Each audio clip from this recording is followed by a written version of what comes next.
And welcome to today's section of our online class. And on civic education today we'll be looking at the topic voting. Now I'm sure many of us have heard of the word voting, even the last election. I'm sure many of us, our parents went out to cast their votes to elect the leader of their choice. Voting can be defined as a process by which citizens or members of a country elect their leaders in a democratic system of government. Now, voting is all about electing your leader, electing a leader of your choice, electing the person you want to rule you, electing the person you want to represent you, both in the country and outside the country. Now let's bring it down to the school settings.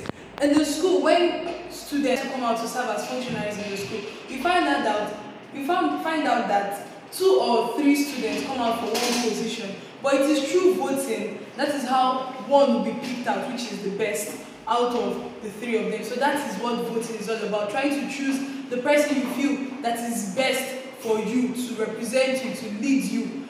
Now, even in our country, the past election, everyone went out to vote to elect the leader, the choicest leader, to represent them both in the country and outside the country. Now, also look at the term, who is a voter? Now, a voter is a person who votes or who is qualified and has legal rights to vote in an election process. Now, for a person to be qualified to vote, he or she must be 18 years and above and must register under the Independent National Electoral Commission, which is the INEC. Now, the work of INEC is to register voters or register qualified citizens, and also to bring out materials for the voting, materials like the ballot papers and the ballot boxes, and also to educate people more on how they can exercise their right on voting.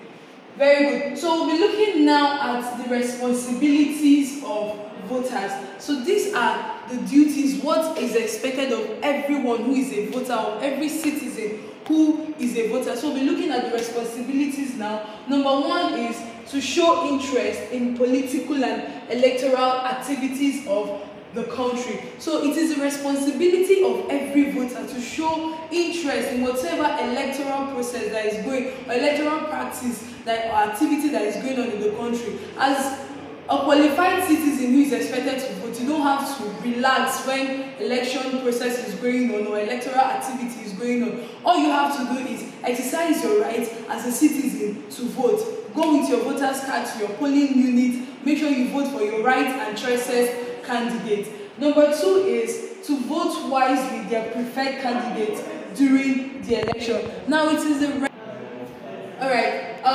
responsibilities of voters. Number 1, to show interest in political and electoral activities of the country. Now it is our responsibilities as citizens of the country, qualified citizens that are qualified to vote, to show interest in electoral and political activities of the country.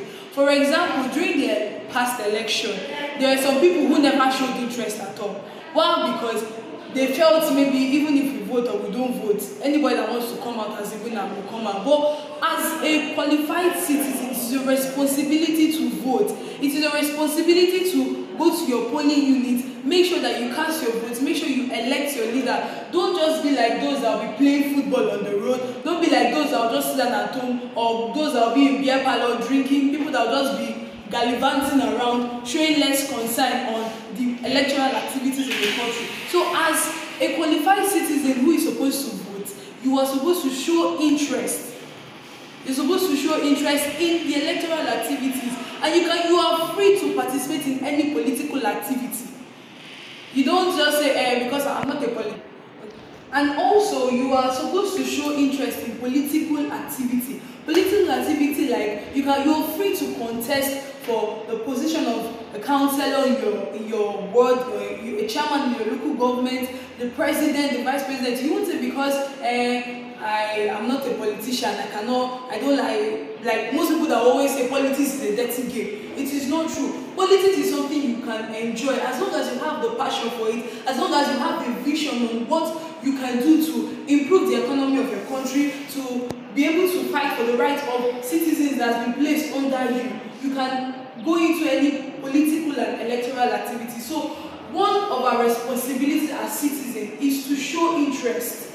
Don't just feel less concerned of what is going on in the country, because if you feel less concerned, whatever bad thing that will now happen in the country will affect you because you decide to show less interest. But once you show full interest and make sure you try to fight for the betterment of your country, you find out that things will be moving on well in the country. I hope we all are following. Now let's go to the next point, which is to vote wisely their preferred candidate during the election. Now this brings us down to the area of make sure you don't sell your votes. Now I know we're not yet up to the age of voting, but once you get to the age of voting and it is time for election, make sure you don't sell your vote. Make sure you try to vote wisely for your preferred candidate. Don't allow anybody to tell you, hey, okay, if you vote for this person, we'll give you 10,000 naira or we'll give you 20 million naira. No.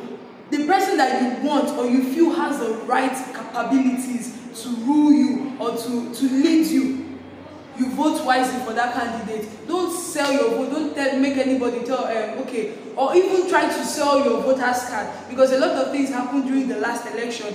But make sure you stand on your right as a citizen to vote wisely your preferred candidate. Don't look at maybe the person has money or the person is stingy or so stuff like that. But make sure you try to vote wisely on the person you feel has the right ability to lead you.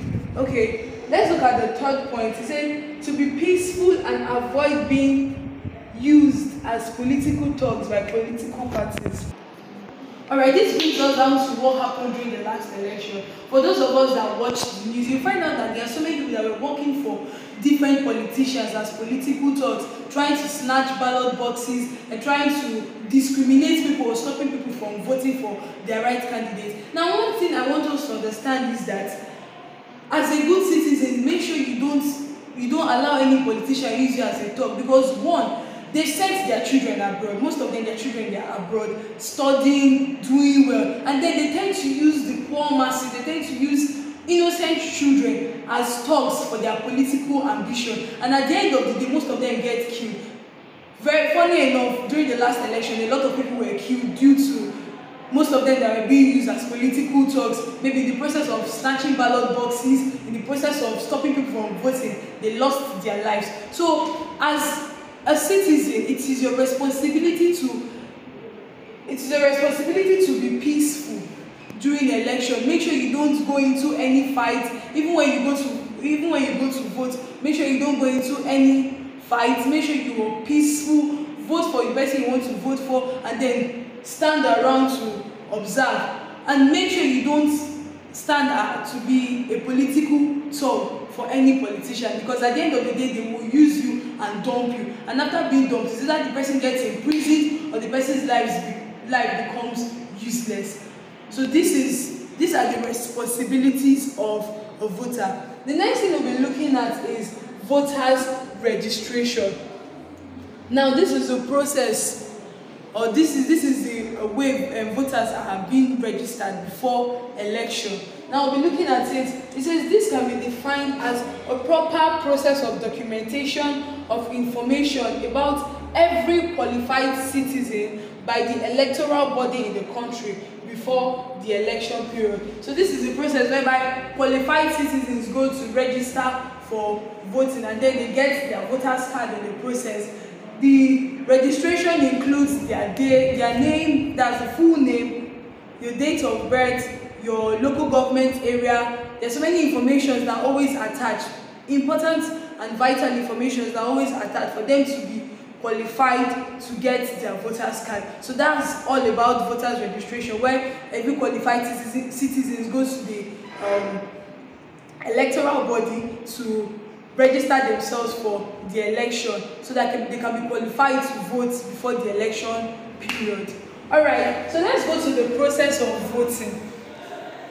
Now we have about 5 steps for voting. Number one, we have the registration, which we talked about. This is when the citizens are being registered. Make sure they register themselves for the election and then get their voters card, which is very important, because without the voters card you cannot vote. The voters card has to be there. You have to make sure you get your voters card before. The second one is it enables qualified citizens to exercise their right. Now, if you can remember that one of the rights of a citizen is every citizen has the right to vote and be voted for. So during voting, every citizen exercises their rights. No one stops you from voting as long as you are qualified to vote, and as long as you are 18 years and above. So it is your right as a citizen to vote. Everyone tends to exercise their rights, going to the polling unit, voting for their choicest candidate, making sure that their votes count, and also contesting is also your right for you to contest as a citizen. So it is part of the voting process. Alright, then the third one, which is the last point, says it indicates the level of acceptance or rejection of the candidate by the citizens. Now, during the past election, we had so many candidates for the presidential election, and then everyone voted for their choicest candidate. After the whole election, we all saw the most accepted candidate and we saw the most rejected candidate. So during voting makes us to know the level of acceptance or rejection of a particular candidate. Voting makes us to know the candidates the citizens loves most and the candidates